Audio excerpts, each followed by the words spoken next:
So on today's video, I wanted to take you into a much more deeper dive into a location scout. Now, if you're familiar with some of my videos, I have explained in the past, but I'll reiterate now. A location scout is a very essential part of the filmmaking process. A location scout is where you go to a location and analyze if, first off, does it work for your shoot in the sense of creatively, you're looking to see if it has pretty, if it has the right look, the right style, yada, yada, yada. You're looking at it from a logistical standpoint. You're seeing if, can you bring in your crew? Can you see yourself shooting on that day? Is there access to washrooms? Can you bring in food? Is there access to electricity? All these things you need to take into account for when it comes to find the right place to, well, shoot at. So I decided to take some behind the scenes clips very exclusively from my latest movie, Find the Light of Natha. And I actually went through how I came to choosing that location and what it actually takes to find a perfect location. So let's hop right into it.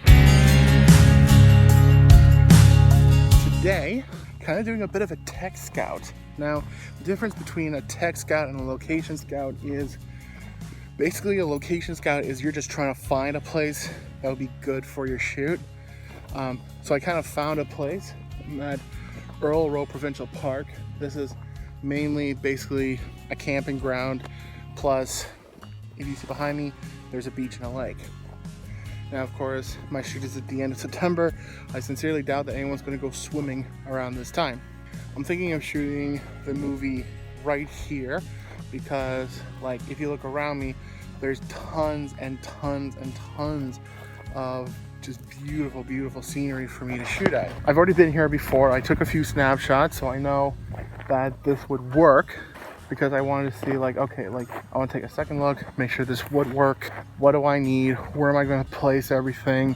Where are my angles, etc., etc., etc., and really be very, very open and specific to, like, okay, like, what can I expect kind of thing.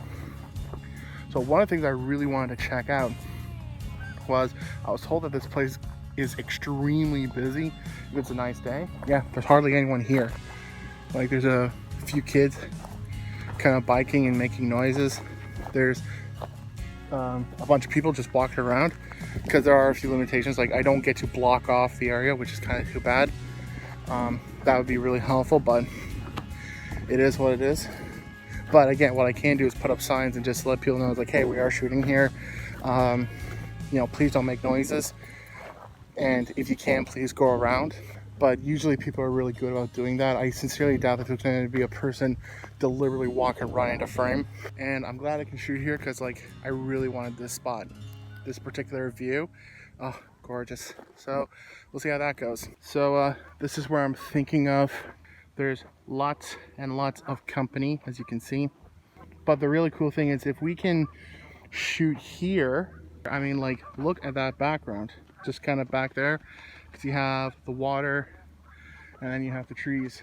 Bird poop might be an issue, but, like, we pretty much have from there.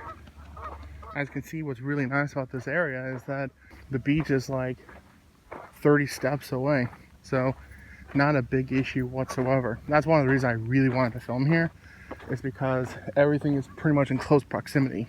Right, what's nice is there's the beach, there's where we're going to do our outdoor scenes, and then just beyond those trees, kind of past those trees, is the location for the bullies. So we really don't have to go far.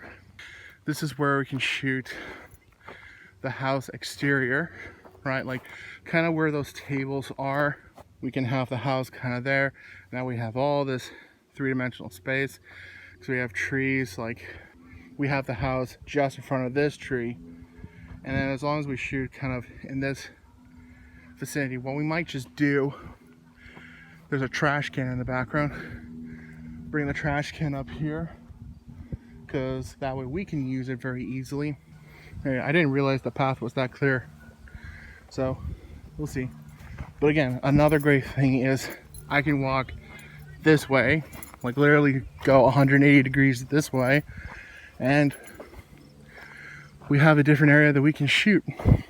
So this is where Taylina and Nika will just kind of run up, kind of like go on their own little adventure, do their own thing. Bullies will hide behind the tree, trip Nico over.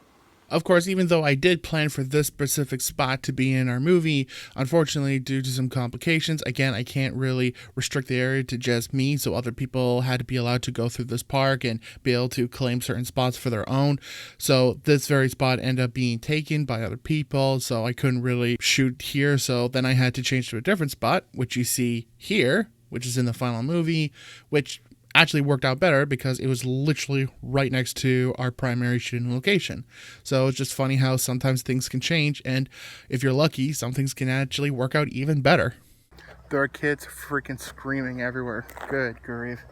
Like, I think we'll just have to leave this up to sound recordist. Maybe he can somehow block out the sound. I don't know. We'll have to see how that goes. The only issue I'm noticing so far is that just there's, kids biking around and screaming and stuff like that, but it's in a distance. And as long as I put up signs on the pathways, stuff like that, just like, hey, please keep it quiet, maybe that'll help. And then there's freaking geese everywhere. Geese and loons. What I'm excited for, of course, is that by the time it turns to the end of September, we might get a lot of colors in the trees. I'm just kind of thinking about scene 2 and scene 10 right now. Like, I'm thinking as far as where the body goes. Like, I'm thinking as long as the body's about here, zoom in a bit. Like, if the body's here, and then we can have all that in the background, and then we should be fine. And especially, a lot of it will just be out of focus. So, I mean, we can have Nika there with the house. She maybe bolts like that direction, then sees the mom, and then comes over here. And then we have all this stuff in the background. And I should just walk straight there, straight back. Or rather, yeah, I mean, house is there. Seared-on will be there, pretty much. And kids won't be there. They're kind of packing, doing their own thing. Alright, so I think I have a solution for scene 2. So what we'll do instead is, the house is there as we'll stick to the original blocking. House is there. Seared-on is there. Girls are there. Seared-on is there. Which means when he's talking, he'll stand about here, so we have this kind of background all out of focus because we're focusing on him. Actually, even me looking up, so we don't even see the path. Yeah, pretty much. I think it'll work. But essentially, he comes out of the house, so we see that part of the shot. You're going to be able to stitch them together. It works. So okay, so I think this location actually does work. We've kind of figured out our blocking and where and how we want to shoot. Washrooms are that direction. I'm just going to make sure that the washrooms are available. Clean parking lot back there. Pretty easy to find, pretty easy to get to. Tables and trash cans everywhere. Tons of places for people to sit. We'll bring maybe a tent, so that way people have some shade and a place to view. But and after all that confusion, if it didn't make any sense to you, don't worry about it, because in the end, the location ended up working just perfectly. The day went super smooth, we got everything shot, and it looked absolutely amazing in the final movie. So it just goes to show you that, yes, it takes a lot of planning, a lot of things to take in consideration. You gotta look at your story, you gotta look at logistics, but eventually a location will work. So hopefully this gives you a little bit of insight, a few ideas. It's just, you gotta go to a location, you gotta see it for yourself, and really think about how your shoot is going to go. So if this video helped you out, as always, please like and subscribe. As always, please share this to other filmmakers if they're gonna get any help from this. Good luck with your movies. Let me know in the comments if you have any questions regarding location scouting. Good luck on your films, and I will see you next time.